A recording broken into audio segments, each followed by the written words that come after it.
Miris ternyata dana yang dikumpulkan dari masyarakat oleh Lembaga Kemanusiaan Aksi Cepat Tanggap atau ACT ini dipakai untuk kepentingan pengurus dan aktivitas terlarang.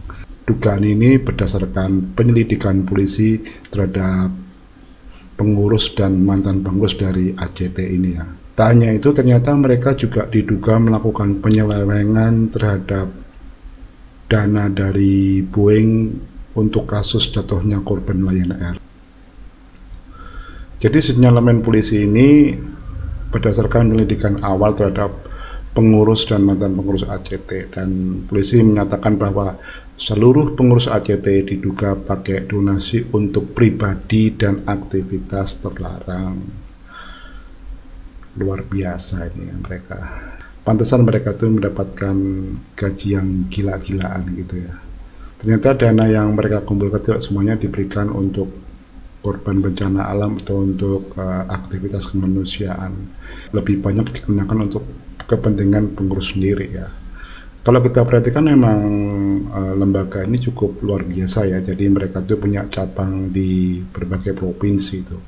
Artinya dana yang mengalir ke lembaga ini juga tidak sedikit.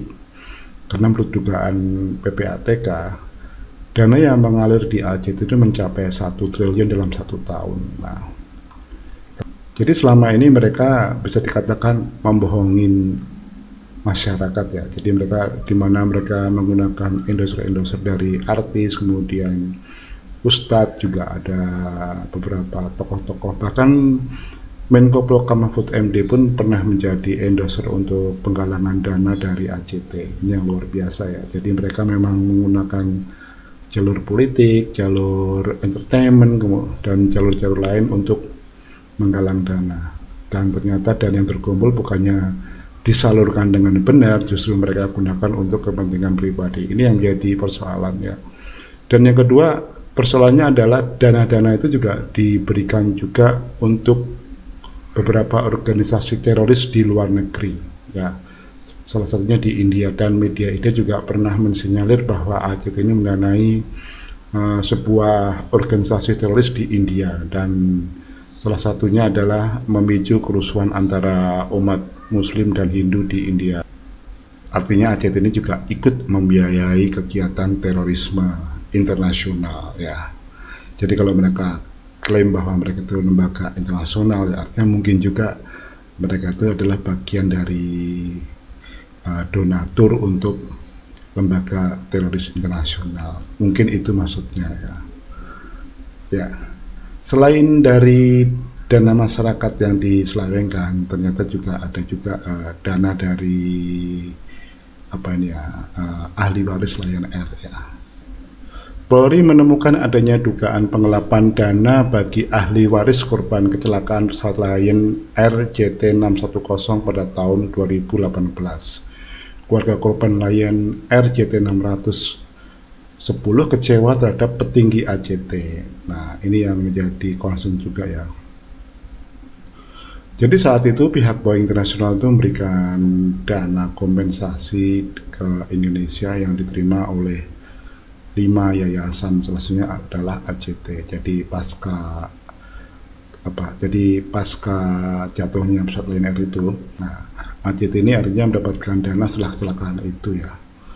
Tapi ternyata pihak ACT sendiri tidak memberikan laporan program kerja mereka kepada para korban Lion Air. Nah, ini yang menjadi kekecewaan dari ahli waris korban Lion Air tersebut ya, karena memang ACT ini kan menerima dana karena ada kecelakaan itu ya. Harusnya mereka juga lebih transparan dalam memberikan laporan kepada para korban ya, bukannya terus mereka pergunakan dana tersebut untuk kepentingan mereka pribadi ya.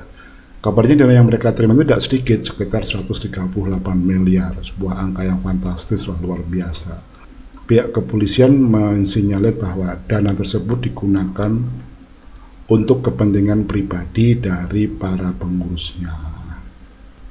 Berdasarkan temuan-temuan yang dilakukan oleh PPATK dan kemudian juga hasil pendalaman dari pihak kepolisian, para pengurus ACT ini memang melakukan penyelewengan dana untuk kepentingan pribadi.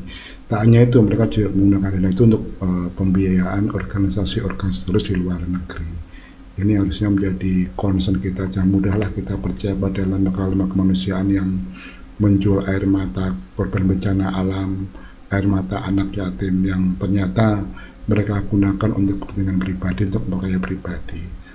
Sementara para korban sendiri tidak menerima santunan seperti yang diharapkan atau sesuai dengan janji mereka pada saat mereka menggunakan musibah itu untuk mencari dana. Ya, semoga Mas bagikan bermanfaat.